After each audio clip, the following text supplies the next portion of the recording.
And we are back once again with Inward Bound for Mindful Living.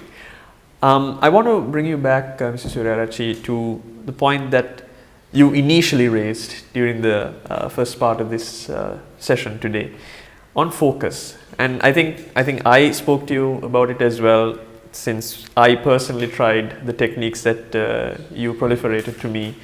One major thing was how I was able to shut off everything and bring my mind to one particular place and concentrate on that.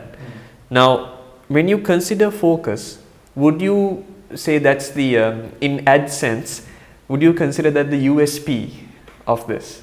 I would say no. Okay.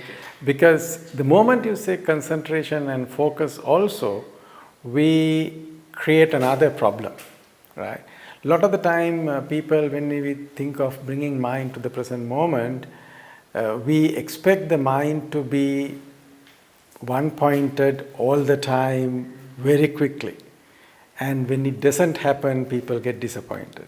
So therefore I say don't look for that. Right? Let it happen.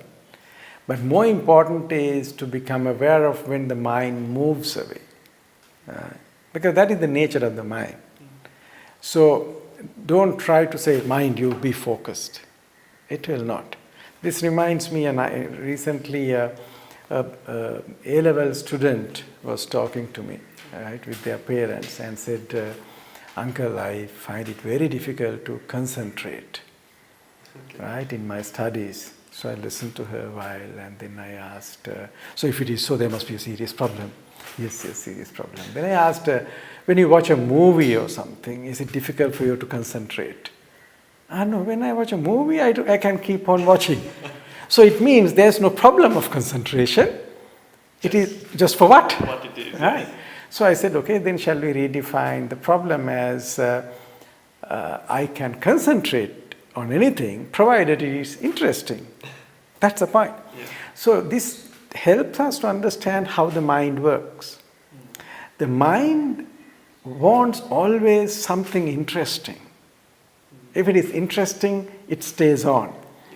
And mind always thinks the other thing is more interesting than what we are doing now. That's what happens, right? So focus is the opposite of that. Right? Focus is you find interest in the present, whatever it is happening. Irrespective of whether it's interesting or not. Yeah. Right? So, like for example, say if you speak to a surgeon who does 10-hour surgery, and they say, we don't know, the time goes by, and they don't even feel tired. Because that surgeon only sees whatever that part of the body he or she is working on. So there's intense focus, because there's importance, attention and everything. And so you see, and the same doctor, when he starts driving, might be thinking of million things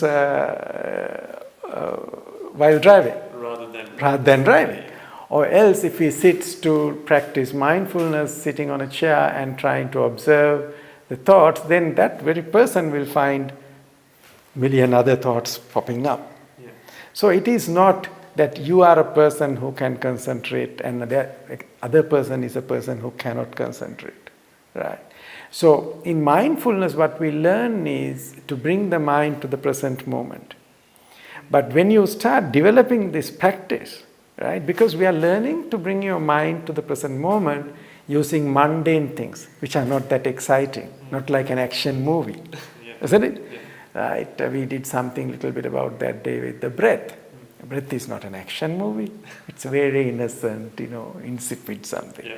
So if you learn to come and find comfort, find joy in that, then it becomes very easy, right, for you to enjoy whatever you are doing. I think somewhere sort of early on in this series as well, while it's a quite complex subject in itself, you actually identified that the mind itself, the nature of the mind is that it tries to attract and keep the things which are interesting, yeah, and sort of let go of the things that are not. And not let go, you really push them away. Yeah. Push them away pretty much. And I think it's that it's becoming aware of that and at one point understanding, at least this is to my knowledge, to understand, okay, this might not be interesting, but it is necessary, and this is why I must focus on this, or this is why I must concentrate on this at this very moment of time. Yeah, at another level, it's beyond this duality of pushing or grabbing. Yes. Right? Because both these things will pull you apart. Yeah. Right? When you're free from that, you become still. You know? Yeah.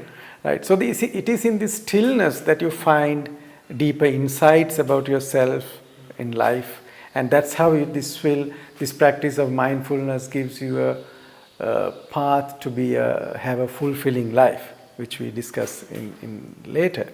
So what I told this child is, if you start practicing the few things that we discussed in the previous episode, like becoming aware of your body, allowing yourself to relax, and then watch your breath for a little while before you start your studies, then you have brought your mind to settle down, because you cannot ask the mind, unless you are a trained expert, right, stop everything and now concentrate on your maths or physics or whatever, right?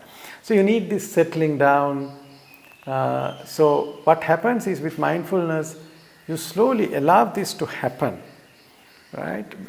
I think we will discover that once you create the right conditions, it happens naturally. It becomes part of your routine. It becomes life. life, and the mindfulness happens rather than I achieve mindfulness.